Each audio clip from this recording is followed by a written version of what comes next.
Broadcasting live. It's America's longest running talk show on computers. It's Computer America, bringing you the biggest names in technology with guest interviews, new products, and your emails. Listen live at computeramerica.com on any device around the world.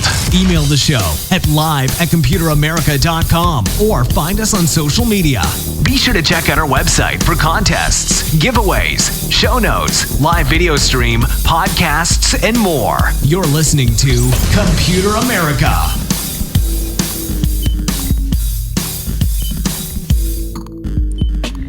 Hello and welcome into the Computer America Show. We are the nation's longest running, nationally syndicated radio talk show on computers and technology. Thank you for joining us. I'm your host, Ben Crossman. Host Carissa. There you go. And hey, Carissa, how you doing? It's short weekend, but yeah, how's it going? Yeah, not too bad. It was definitely too short. Ended up going to the hardware store to get some shelving and stuff, but I didn't really get it all up in time for Monday or anything like that. But still improving overall not home. bad. Still improving home. Good. Always. Yeah, and it was pretty relaxing here. I will say though that I cooked a fabulous chicken. I'm saying that the end result was fabulous, not that the chicken itself was fabulous. I never met the chicken, but I gotta say that it was first time I ever made a whole chicken on the grill, and man, that was really good. I think I would do that again. Awesome. That sounds really great. Yeah, it definitely was. So everyone, welcome into Computer America. Today on the program, we have a full hour of computer and technology news, and good thing because there's a lot of different news articles, everything from, and one that I don't really know if we're going to cover. There's one that is just on every website, and it's not strictly tech, but they have taken notice of a chemical on Venus that would imply that there is some form of life. Hey, I saw that this morning too. Yeah, that one is making the rounds everywhere. We might touch on it a little bit later, but we won't lead with it. Some of the other big leading stories include, Nvidia, of course, their $40 billion acquisition of ARM, and we're going to talk about what that means. TikTok might be saved, but also might not be, as well as a number of other stories, including what happened to Intel, Japan, tracking UFOs, and more. Everyone, it's going to be a great show, and we're really looking forward to it. So today on the program, we got that. So everyone, ComputerAmerica.com. That's where you'll find everything: past shows, future shows, video archives, audio archives, podcast show notes, links, reviews, articles, social media links, everything and anything that you may want to know about Computer America. You can definitely find it right there. So definitely check that out. So everyone, let's go ahead and Carissa, unless there's anything else, I think we're good to go. I think we're good to go. Oh, look at that doggy vision. That's so nice. Yeah, for anyone out there watching the video portion, we have this giant dog bed here in the studio, and one of the perks of working from home in our home studio is that, hey, you actually get to see the dogs. It's something that I've been wanting to for a little while. I had an old Logitech camera just lying around, and I was like, why not turn it into the dog cam? So if there's a dog there, we'll be showing it. But hey, just one more incentive to go check out the video portion. So everyone, let's go ahead and get started with computer and technology news, brought to you by Computer America.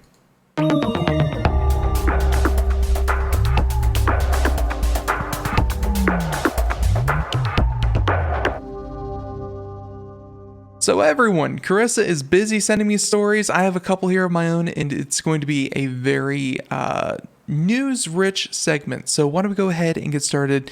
Let's see. And we had a number of them. This one should come as no surprise to anyone out there who may be a gig worker, someone who is not strictly employed by a number of these companies, but instead they are, and let's see, honestly, setting up the dog cam, just as an aside, I completely messed up my regular camera and all that good stuff. So it's a work in progress. There you go. So everyone, Carissa, you weren't on the show, I don't believe, when we covered this story, but it had to do with for Carissa's sake and for everyone else out there who did not know about Target and their Instacart competitor, and I'm trying to think of Shipt. Shipt. It's very close to a word that we can't say, but Shipt. It's the service before this was very clear cut that you could see someone ordered $30 worth of groceries, and you would, either take the job or not take the job. Or someone ordered $200 worth of groceries, and you could see what people were ordering before you accepted the gig, so that you'd know essentially how much money you'd be making. Because obviously, if you're doing a $30 shop, hey, that's probably going to be $10, $11 that you're going to get, as opposed to 200, where you get a percentage of what you kind of what you shop for. So they changed that. They changed that in select places, and if you were a worker on Shipt, which I think as of this article, you're looking at about 200,000 workers this is going to affect. It was only happening at certain locations, and now you are looking at,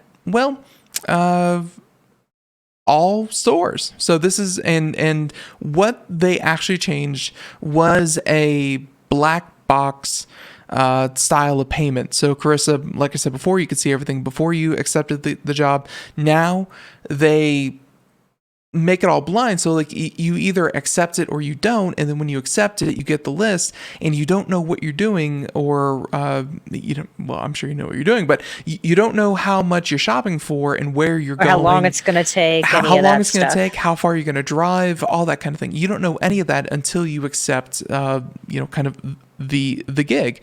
And by doing this, according to the article here from Vice, they're saying that they saw revenues drop, or I should say the amount that people were earning, by about 15%, 15 to 20%, I should say.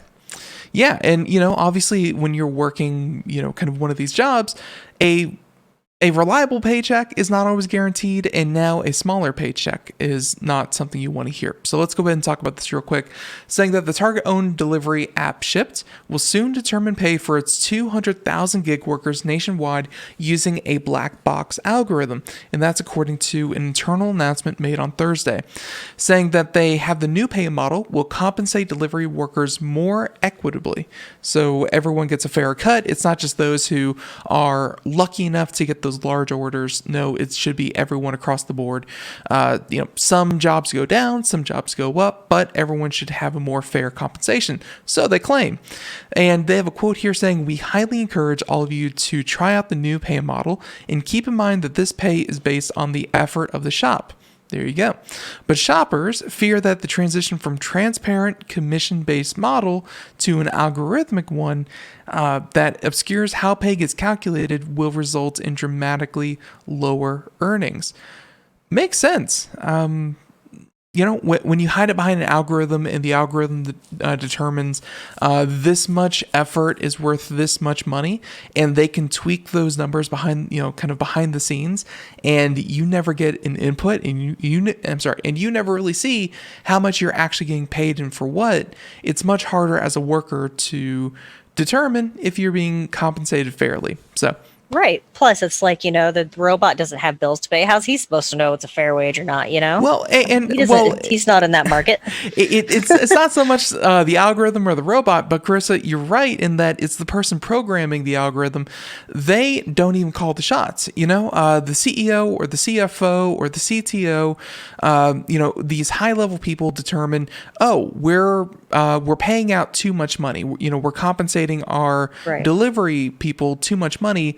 Tweak the algorithm, and then it comes from way up top. They say cut pay by 15%, and then it goes down to the programmers, the people working on the algorithm, and they do a couple tweaks, and they drop it by 15% across the board. And really, no one involved in how much you get paid really does the same line of work that you do. Right. So yeah, you're not too wrong when you say that the robot doesn't, the robot doesn't know, but yeah, the robot knows how much they want to pay you, and they know how much you're willing to take before you quit, and they're definitely going to straddle that line. So here we go. Shipt says shoppers are now being paid on effort.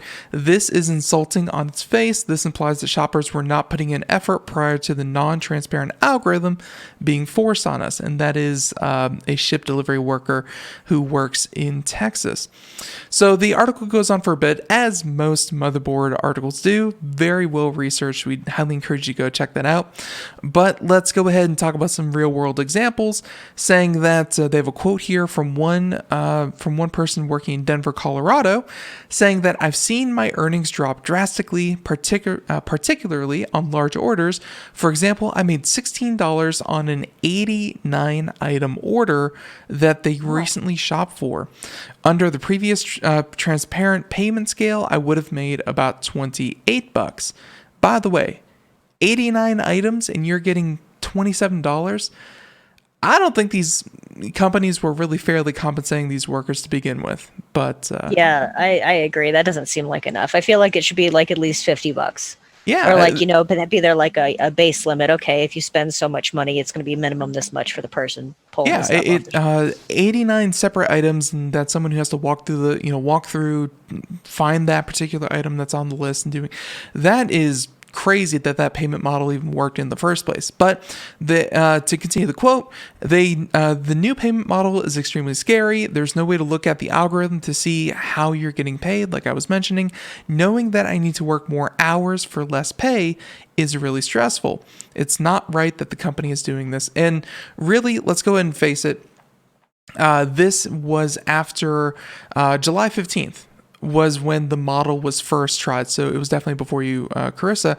But yeah, July 15th, and then here we are, July, August, September. So about 2 months later, they have rolled it out completely. And yeah, let's face it, at the end of the day, this is about profits. This is about making their grocery delivery service more profitable. So let's go and talk about that real quick. Last thing, Shipt, which was acquired by Target for $550 million in 2017, has gained notoriety for a culture of censorship and retaliation on its Facebook group for workers. As Motherboard reported on February, Shipt censors workers' posts, turns off comment sections, and bans workers who speak negatively of the working conditions who work for Shipt. So we'll end it there, but I gotta say, Carissa, this does not seem like a unique circumstance for anyone. Like this seems like an industry-wide thing to kind of abuse your gig workers because they're contractors and they can quit anytime they want. Right. And I mean, Amazon was doing the same thing, right? But I think Amazon's people are actually on like a regular payroll. Maybe I'm wrong. Maybe they could also be contract workers, but they were also being monitored and stuff, told they can't, talk bad about the company and all this stuff. I'm not sure of the percentage. I know that during the holidays, I think it was like 40% of all workers in Amazon facilities were contractors, and they were independent contractors that were going to be brought in, kind of after the seasonal rush, and the rest to be left over. Most Amazon employees that aren't during the holidays are regular Amazon employees, but like you said, they are monitored to the nth degree. They are almost abused by tech. They are tracked to within a minute, and a company as large as Amazon that I think is over 1 million different employees, which is even hard to fathom. They use technology very authoritatively. Yeah. So there's that article. Again, if you if you have any actually, the last thing I'll say about this is that it's not just Shipt. Shipt is trying to stay competitive in a very tight margin market. And unfortunately, it seems like instead of raising fees, because, hey, the end user is not going to pay for these services if it costs too much. Sorry about that. They're not going to pay more money for the service. So the other end gets squeezed, which is you pay your workers less. That's just the way it is right now. It's I'm hoping to see change, but hey, we'll have to wait and see. So there's that article. Carissa, you have a couple. Did you have one in particular that kind of stood out that you wanted to jump to, or? There was one here. I was also pulling other ones. Yeah. Hold on, I got some more of this one right here. Let's do this one. This one's fun. Sure. And yeah, okay. holy crap, I thought I had everything I needed for my office. I have a chair, I have a dog bed, I have a desk. I thought I had it all, but apparently, well, Carissa found a new thing to desire. And for those of you watching the video portion, you can see it right there. A scorpion chair. Carissa, did this speak to you when you first saw it? Absolutely. It looks real, like just the coolest thing I've ever freaking seen. I wonder. Describe it for anyone out there listening on the radio. So I guess if you were looking at it, imagine if you're sitting on the back of a scorpion, like you're the Scorpion King and you're riding the scorpion into battle, and you've got your headset on, you've got your control panel. It's a robot scorpion, and he just kind of crawls in, and then he smacks you with his screens instead of his tail. Yeah. But I mean, it looks super cool, and I hope that they make, the feet in that have motors, because I would really love to just move around the whole house on the back of a scorpion like that. I don't know about movement. That would be a little freaky and one step away from Wall-E. But I got to say that this is you described it very well, where you essentially sit on the back of the scorpion and the tail curls up over your head. And, like you said, instead of where the stinger is, you have, at least here in the image, they have, looks like a triple or a double monitor setup. And then two of the legs kind of come up around you and work as armrests, but also a place for your keyboard and mouse. Yeah, so obviously this is from The Verge, saying that this is weird animal stories. One of the colleagues suggested that they wanted to look into a gaming chair that made it look like a giant scorpion. And I think there's even a video of it. Let's see what the video... Oh, it moves. Neat. I did not know it actually moves. So like I said, two of the back legs kind of work as the bench for your keyboard and mouse, but turns out that it's actually fully motorized, and it will it'll cuddle you as well as a scorpion should. So there you go. I think it would be maybe cooler if there was some AC that maybe blew from around the tail to kind of keep you cool while you're sitting on all that leather. Yeah, maybe like a little fan. So they said that this is a zero-gravity esports gaming chair and workstation, and they, according to the Cluven's website, I don't know, wait, is this thing actually for sale? I thought this was like someone's weird art project. Looks like Cluven's, CLUVENS.net, and the villainous scorpion can transform, and they even have some more videos there. I can't imagine this thing's being mass produced. This thing has to be kind of like by special order. Oh no, it's there. If you click on products, it shows right up. $32.99. Is that, Carissa, is that fair? I think that's fair. I feel like that's about as much as you pay for like a moped. I feel like that's moped sized. Yeah. It's got screens on it already, Yeah, and then they even have different things that support triple screen monitor, screen size 21:19. They have a bunch of specs here. Man, I honestly, again, I thought so this cool. minimal packaging, So this thing fits in like a shipping crate. So like a 4-foot shipping crate that would be delivered right to your door. It's all folded up. And it crawls right out, shows up in your room, brings you snacks. That's the only thing I can imagine. It just crawls right in, finds the best spot, and it will attack you if you try to move it. It's so incredible. So let's see. They go into some of the specs here. It can have a 49-inch ultra-wide monitor or three 27-inch monitors. So let's see. He's trying to envision it in an office setting, though I got to say, no, this thing will never fit into an office setting. This thing Well, not in your office setting, maybe in like a larger room office setting. Carissa, if you walked into an office and your CEO said, come into my office, and he sat down and entered this transformer-looking scorpion, that just sends the wrong message. Like, you're in danger, I guess. He's a villain, right? Yeah. You're in danger. I'm a villain, and bad things will happen if you defy me. So, obviously, according to here, the body of the scorpion is where you sit upright or lie down for a break. The chair even comes with a massage and heating function, so you can enjoy some quality time while you're making yourself look like the ultimate villain. So not cooling, but they did include heating function as well. So here we go. They said that Yeah, they found it on Alibaba as well for $1,900. This Sounds like thing, you should buy it from Alibaba. yeah, it sounds like if you want to save yourself $1,300. I gotta say though, the only thing that concerns me about this kind of thing, and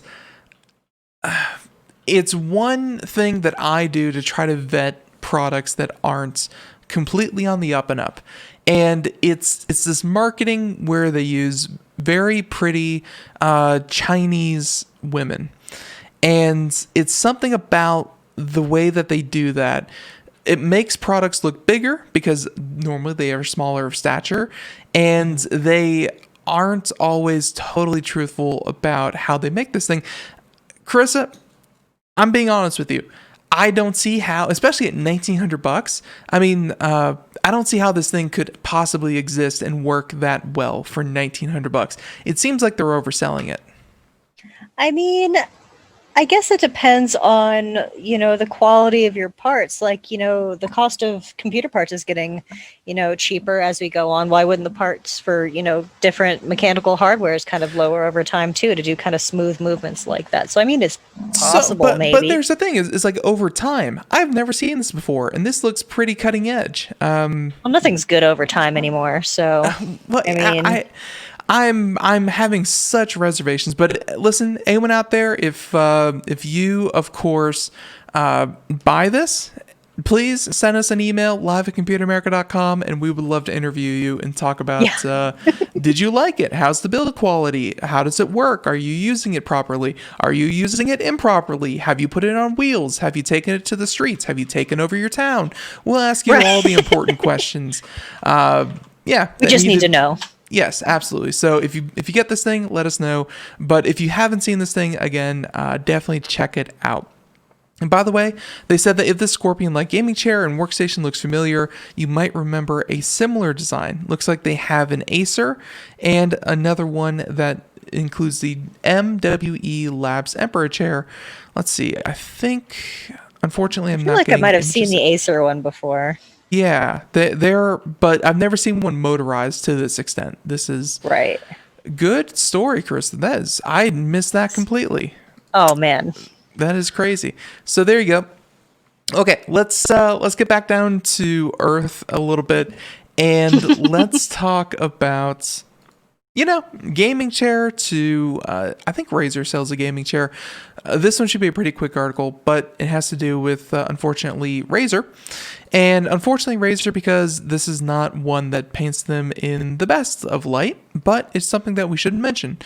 This has to do with, well, of course, private data gone public. Razer leaks 100,000 plus gamers' personal info. The devilish chuckle in the background. Where is that from? What date is that from? Because I literally just bought a Razer headset and a Razer mouse. Like I just read and so like yesterday. Yeah. So obviously, two things you have to consider whenever you hear about these data breaches is where did the data come from and what time was it disclosed? So it looks like this was leaked from Elasticsearch. And they show that someone's June 24th purchase. I'm sorry.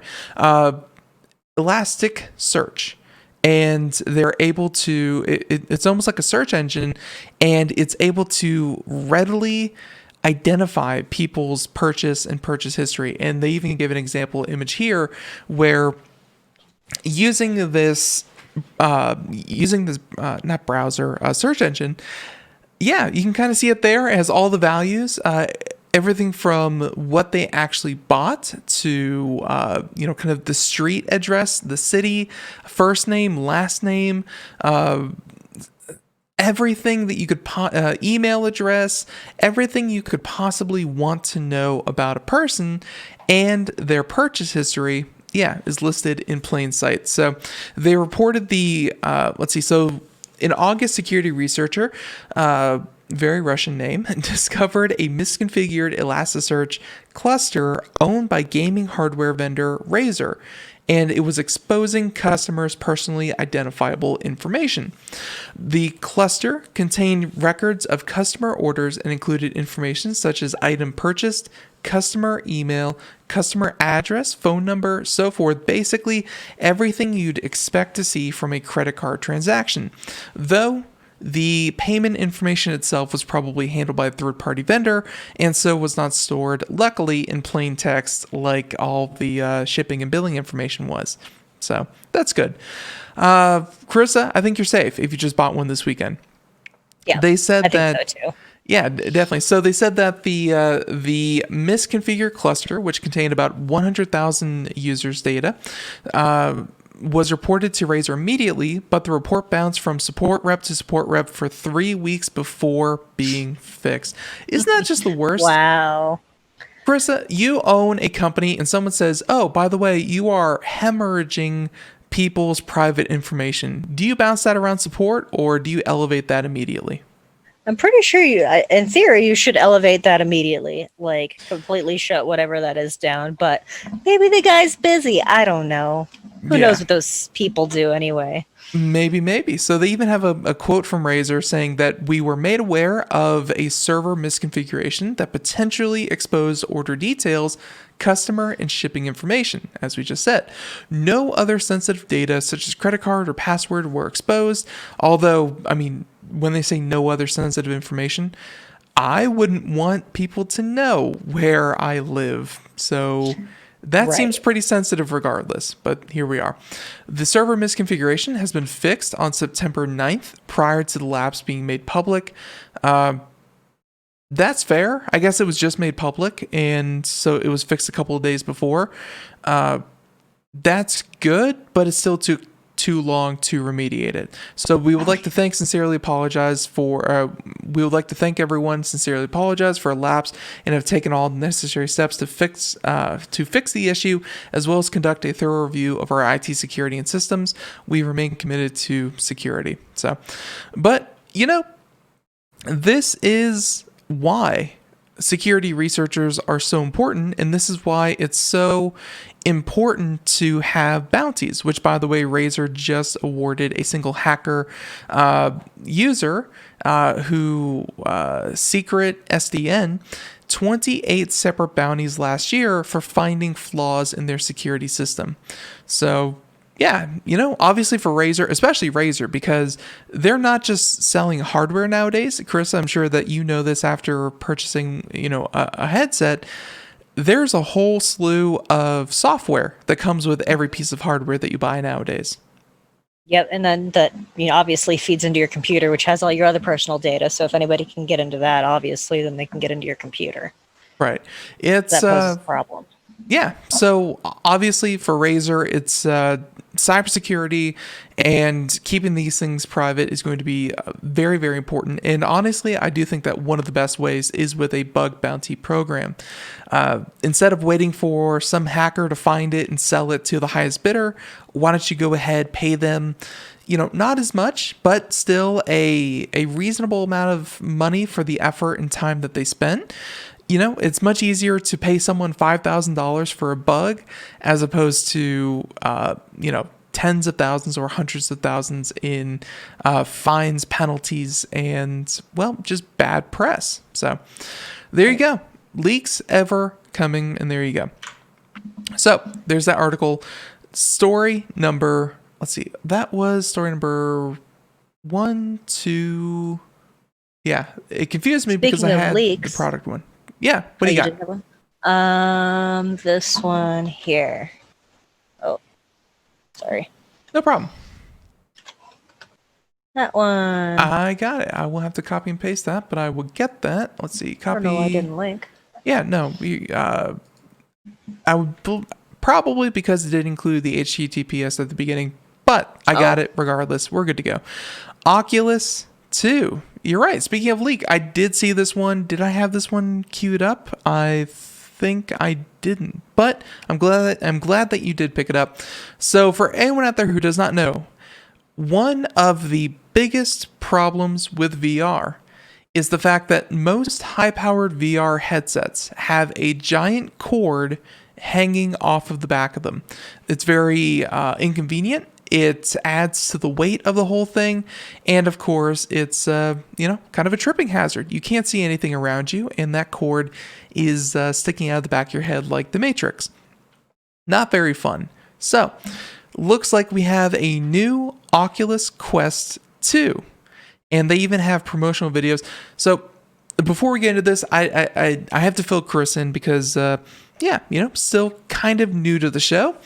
And Carissa, you will learn this, that over the past 3 to 4 years, when they say leak, most companies simply mean we put it out there and, we're going to announce it on this day. This is almost like the pre-event, although they put some measure of promotional material out there.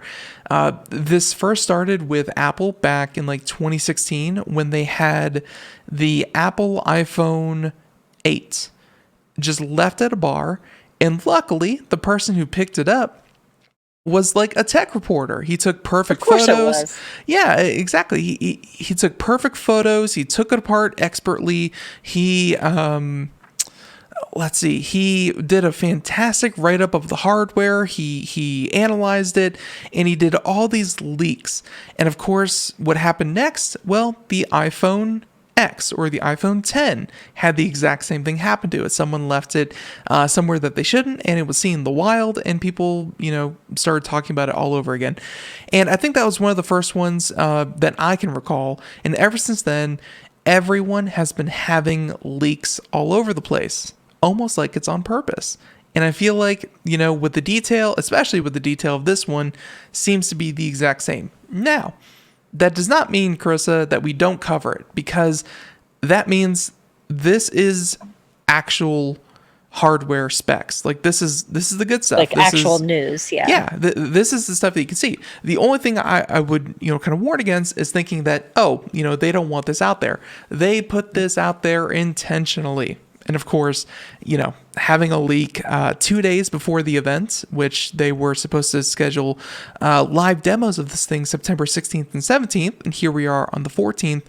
Yeah, not that big a deal. So, anyways, the Quest 2. Yeah, fun fact for everyone. I hope that you all learned something.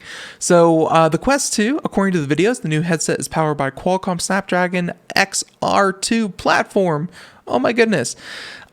Which, of course, is designed specifically for AR and VR. One Eye boasts the Quest 2 has almost 4K display. And, of course, almost 4K is in quotes. So take that with a grain of salt. And they said, which translates to nearly 2K per eye. They did the math, Carissa. 4K divided by 2 eyeballs equals 2K per eye. They Amazing. Did the math. Yeah. Truly, the math involved in this is stunning. With a second video saying that 50% more pixels than the original Quest, and the headset has a 6 gigabytes of RAM, up from 4, and 256 of storage, as opposed to 128 gigabytes of storage before. And they even have 3D audio, which I think most places you should totally expect that, especially in virtual reality, if there's a noise behind you, you want to know that the noise came from behind you. So yeah, 3D audio, super important. And yeah, glad they finally made it into it. Let's see. So it's not clear from the start what the display's refresh rate is. If they could have increased it from 72 to 90 or even 120 for a smoother transition. And yes, Craig in the chat room, it is wireless. That is the Oculus Quest again. The Oculus...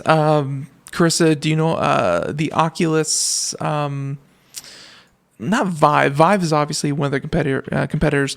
Do you remember the name of the Rift? There we go. That's it. Thank you, Carissa. Yes. The Oculus Rift is the completely wired version, whereas the Quest is the wireless version. So this is the second generation wireless, blah, blah, blah. So with that being said, the videos do mention a new soft touch strap and a headset easier to slip on and off as well as a pair of update controllers and new ergonomics.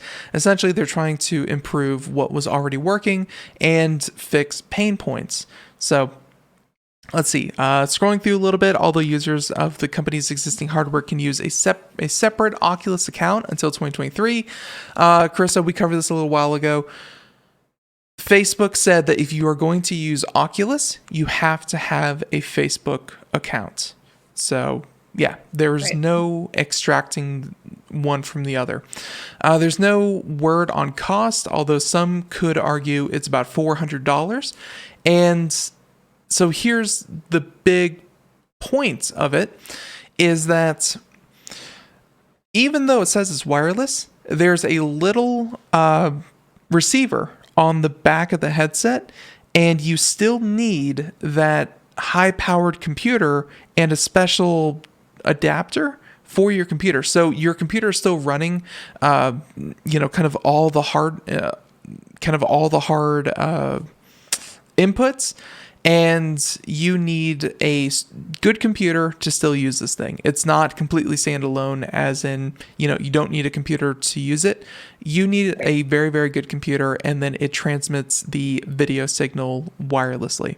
So it looks like it'll also still use the sensor on the back too, because we've got a friend that has one, and it's got the big bulky thing on the back and the sensor, so then it talks to the thing that's behind you. Yeah, does all that. So it looks like that's there too. It's just kind of hidden behind that strap. Yeah, they definitely want the product images. Like I said, it almost to me, like if it were like a real leak, it would be in some guy's basement with like poorly lit, and they were taking it apart, and he was using profanity all over the place. This is not a leak. This is a press write-up, and leak. So there you go.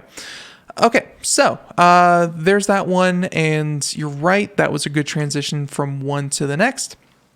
Let's talk about this one. This is probably the biggest news of the day, because Carissa, if I gave you $40 billion, what would you do?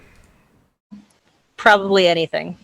Perfect. You would be the next. You would be the next Iron Man. You would be the next Tony Stark. Probably. Well, let me tell you what Nvidia did with $40 billion that they, of course, earned. Well, they bought ARM. ARM. So why this is big news, we'll talk about that, but and we'll definitely have to kind of talk to some press reps about this, because I've been meaning to get Nvidia on the show to talk about the new 3000 series graphics cards, so I just need to go do that. Anyways, today announced $40 billion.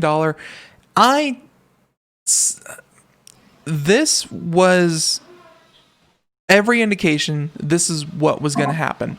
I don't agree that this should have happened. This puts too much power into Nvidia's hands, but let's see how far they can get with this. They said that AI is the most powerful technology force of our time and has launched a new wave of computing. That's the CEO of Nvidia. In the years ahead, trillions of computers running AI will create a new Internet of Things that is thousands of times larger than today's Internet of People. Our combination will create a company fabulously positioned for the age of AI. So for those of you who don't know, You're going to call it Skynet. No. Well, so here's the problem, Carissa. I don't really know the best way to describe Skynet. What Nvidia is describing may even be more intrusive than than Skynet, which is kind of dystopian and cruel. But like, the Internet of Things is like you walk in, your thermostat knows that you're there, so it turns the air down, and the lights come on because you pulled into the driveway, your garage door automatically closes because you enter your house, your security system arms itself because you're there. That is the Internet of Things, where everything kind of happens automatically, and hey, it's all run off of data. And AI turns it from simple triggers, which is like, Ben enters door, turn air down, or things like that. AI will do things like, Ben also has a guest with him, so let's wait until the guest gets in, and does that kind of thing. It's much more intelligent than just simple switches. Right. Now, why that's important is because Nvidia sees a future where it's not just your thermostat and your appliances, but it's your clothes, it's your fitness watch, it's your phone, it's your house, it's your fans, it's your lights, it's your bed covers, it's everything in your life will eventually be connected in some way to the internet. That is a future NVIDIA sees. And with ARM, this is why it's so important, almost anything with a mobile processor is built on ARM's architecture. If you have a mobile processor, if you're Snapdragon, if you are Qualcomm, if you are Nvidia, Intel, if you're AMD, if you're any of these companies, you have to utilize the ARM architecture to design these chips. And now there's the problem. Well, and obviously not a big problem for Nvidia, because Nvidia gets to more closely integrate their technology with what they see as kind of the future of computers, which is a computer everywhere. The problem, though, that I think they're going to have to tackle when it comes to kind of antitrust issues and monopoly issues, is that, well, every other company in the industry has to go to Nvidia to build on the ARM architecture. So it's almost like, let's say there's 8 different companies, Carissa, all competing in the same industry. Every one of them has to go to Nvidia and ask permission to compete with Nvidia.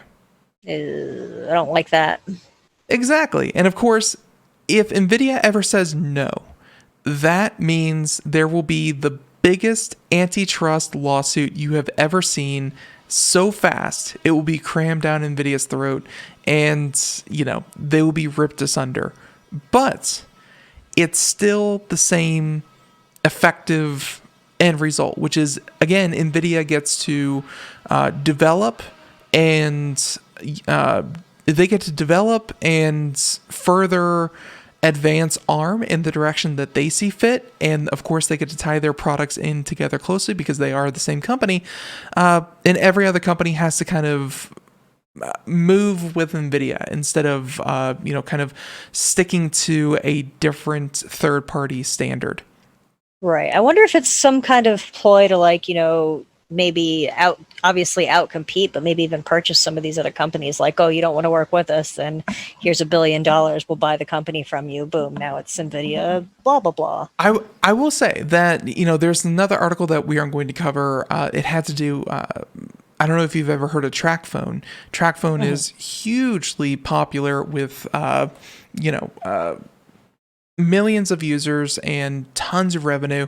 They were just purchased today by Verizon. Verizon just purchased TrackPhone, and they have like tens of thousands of physical locations, millions of customers. My point is, there are a lot of acquisitions going on right now. We are seeing probably the largest consolidation thanks to COVID. The companies that are doing really well are doing so well that the companies that aren't doing well are being purchased like crazy. It's almost like COVID is accelerating the winners and losers in a market, and you are seeing a massive consolidation. So, yeah, you're not wrong. I think that Nvidia is going to see this as an opportunity to consolidate. $40 billion, like we said, is no small amount, but I think for what they're getting, again, it's worth it for them. Yeah, and really that's what it comes down to, is that for Nvidia, it's amazing. This is perfect. The fact that they can even propose this, that's why their stock just went up 10% in one day, is because this is such an amazing move. As a consumer, this is probably not in, I guess kind of a fair open marketplace's best values. I mean, like I said, if Nvidia ever did anything that was kind of anti-competitive, they would be taken down so fast. So there's a pretty good chance that ARM is going to be left to its own devices, but it just means that there's going to be a much further collaboration between ARM and Nvidia that I think will outcompete a number of their other competitors. So there you go. That's that article. Again, probably one of the biggest of the day because it has huge implications for the future of computing. Yeah. I'm honestly expecting, though, that, this was proposed today. I'm honestly expecting a lot of legal challenges before this is actually allowed to go through. Not from the US, but from the EU in particular. There will probably be some challenges. So, Krista, I'm going to do one more, and then we'll go to the next story that you have here. And yeah, the Oracle one is probably the second biggest news story of the day. But I wanted to break it up with something funny. Yes. Apple AirPods. Krista, if you've been out in public lately, oh my God, I did some traveling, obviously for CES, big tech travel, a lot of techie people. Oh my God, everyone had AirPods. Like if I were just to bet on a company based on how many people use their product, AirPods were insanely popular. And I don't know if you've noticed that in public as well. Oh yeah, like even recently I went out on Pearl Street and people were out having dates, conversing and all that stuff, and almost every one of them had their AirPods. And even if they were talking to the person at the table, like people just leave them in now. It's like putting on your jewelry in the morning. Oh, I got to put my AirPods in, make sure, I got so I can stay connected. But like, do you need to have them in all the time like that? I don't know. I think they do, because they paid like $400 for them. So I guess that's fair. They're going to get their money's worth.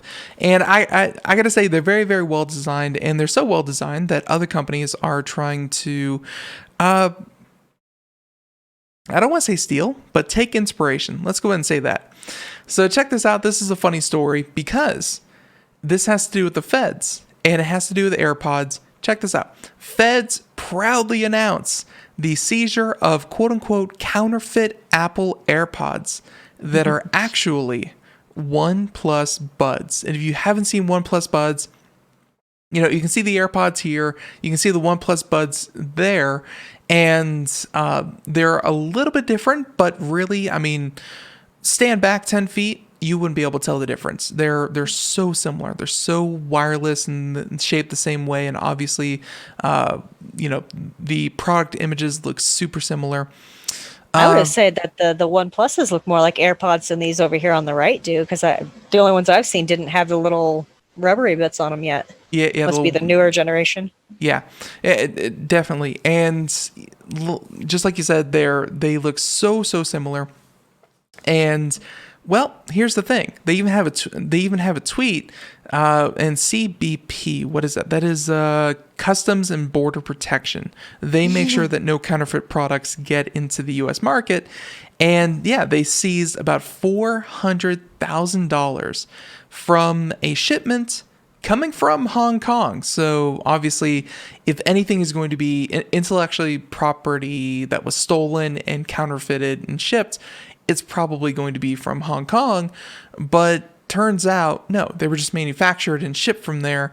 And these were actually genuine OnePlus Buds.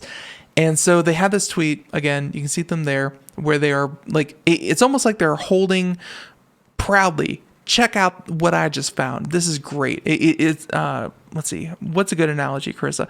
It'd be like if you went into your backyard and said, look at this giant snake that I just killed in my backyard, and you're holding up the entire neighborhood's internet line, and it's just plastic and obviously not the same thing. And guess what? It inconveniences a lot of people. I feel like that's the best analogy. It's pretty accurate. So with that being said, and they did this whole write-up, saying that on August 31st, they did this. John F. Kennedy International Airport seized about $400,000 of counterfeit products. And of course, if you would like to report any more, call 1-800-BE-ALERT. And, they use it as almost like a drug bust, but instead of drugs, it was counterfeit products. But here's the thing. You can see here from OnePlus USA, the Twitter account, hey, give those back, upside down smiley face. Because it was from the actual company. And they even poked a little bit of fun at it, where they said, seize the day, seize the music, and they had a picture of their products. Obviously, because their product was seized by Border Protection. That's really funny. Yeah, as far as social media and Twitter work goes, that was the perfect response. They said that in a statement today, Customs and Border Protection offered more details on why it seized the OnePlus Buds, claiming that they violate Apple's configuration trademark. Yes, the form factor that Apple created is now shared by many models of true wireless earbuds in the market. There are some truly shameless knockoffs, but you don't see all of them getting headed off at the airport. Nowhere in the original press release is OnePlus even mentioned, and there's no clarity as to whether officers knew what they were looking at. A lot of people would confuse a white OnePlus with AirPods, and yes, they come in different colors, but I would say that the form factor, again, little earpods that stick inside your ear, and they come with a wireless charging case, that's probably not violating what Apple is doing. And I think that they just kind of grab these and they're like, they look like AirPods. Are they Apple? No, they're not Apple. Then they're counterfeit. I feel like that's what happened.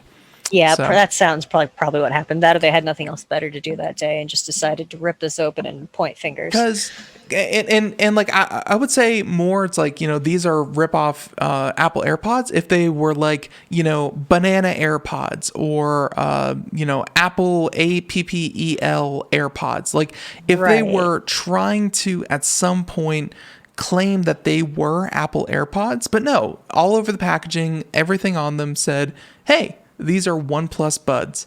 It's what they are. So, I think it's a case of mistaken identity.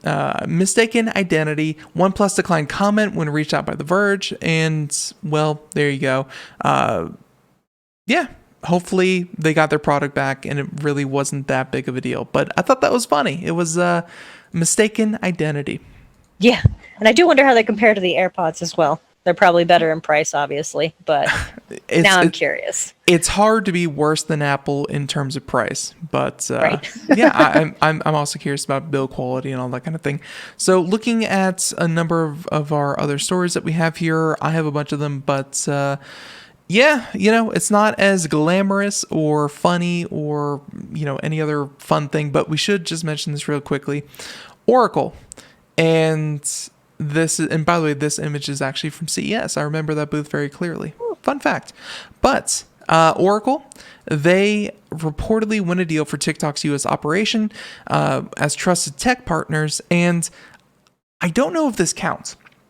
So the rundown of TikTok was that they were being kicked out of the country if they didn't sell to Microsoft. And I think that Microsoft is no longer looking at acquiring TikTok. So everyone on TikTok, and of course the owner ByteDance, essentially just said, well, yeah,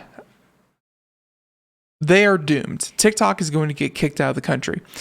And they said that, well, anyways, Oracle comes in and says that we will handle all of the back end as a trusted tech partner. So Oracle is not purchasing TikTok, and they will just simply host the user data. They, any pictures that are taken, any videos that are taken, any location data that is collected, any user information that is collected, anything and everything will be hosted on Oracle cloud services hosted in the US. But again, that is strictly US operations will be handled by the US or by a US company. Here's the thing, we don't know if that's good enough because Trump and the executive order that they had said that you had to sell to a US company and hand over all of your TikTok operations to a US company within 90 days. We don't know if this satisfies what the Department of Commerce was looking for. I don't know, Carissa, what do you think? I think it might. I don't entirely, frankly, trust anything that anybody says because it's all just fluff usually anyway coming from the government these days. So I feel like this is probably going to be adequate. They'll be like, oh, good enough. And then they'll probably try to get into the back end on Oracle. But I do think it could be interesting because I wonder if it's changes anything between how we look at the data. Because, for example, if Donald Trump was talking to Microsoft, and then Microsoft was team Donald Trump, or the government, what's going on with that, and then these guys stepped in afterwards. I wonder if Oracle has better intentions with this data than Microsoft did, for example, like what the motives are behind it as well. Speaking of motives, I mean, the U.S. is very well known for their spying apparatus when it comes to tech companies and backdoors and social media and so on and so forth. China is well known for their very oppressive nature when it comes to user data and kind of how they use data and how they use technology to oppress their citizens.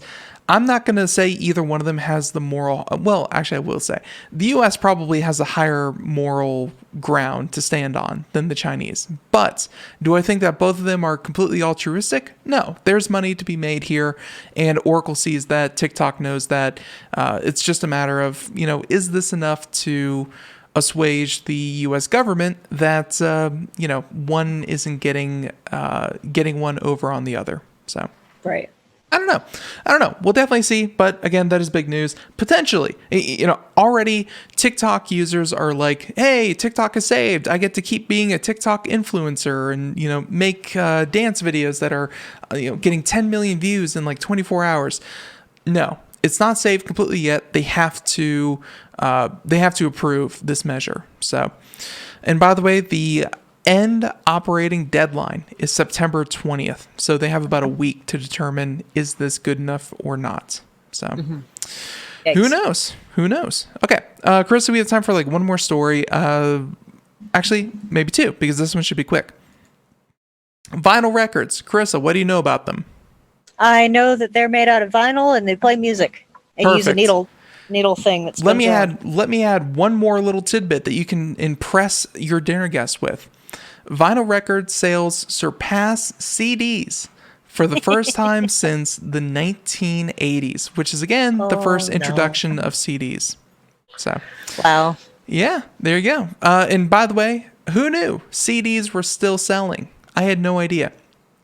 You see them. I just never see anybody buying them, like they're there. Nobody's ever got a CD in their hand.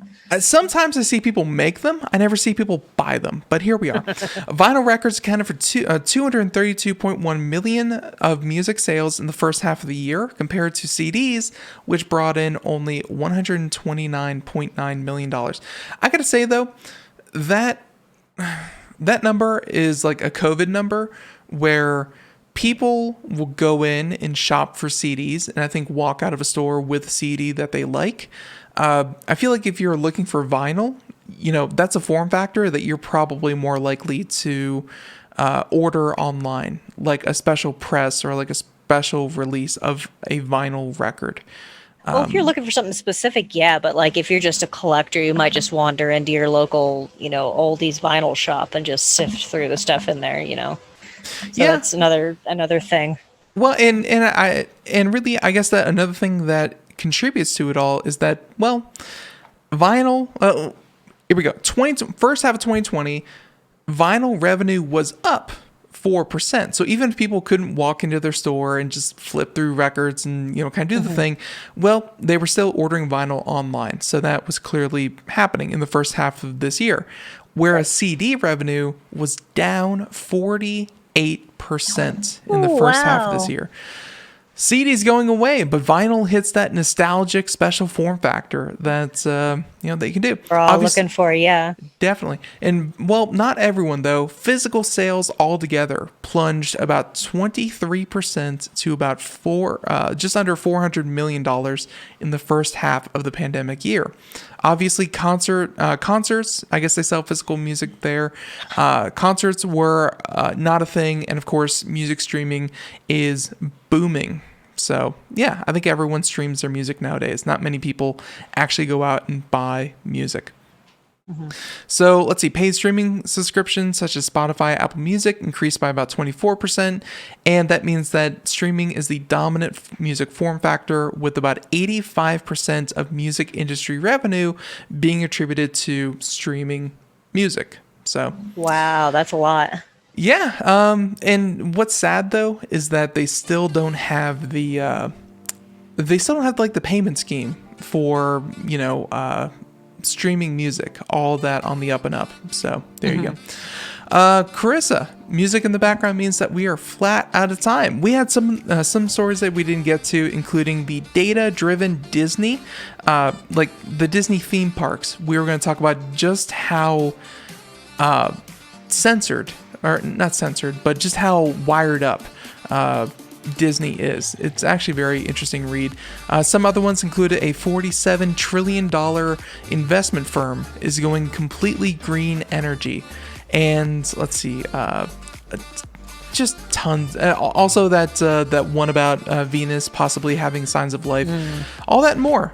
We're flat out of time. Carissa, I want to thank you so much for joining us here. And of course, all the listeners out there, we hope you enjoyed. And I think we're going to keep the dog cam. I think that's going to stick around. I think you should.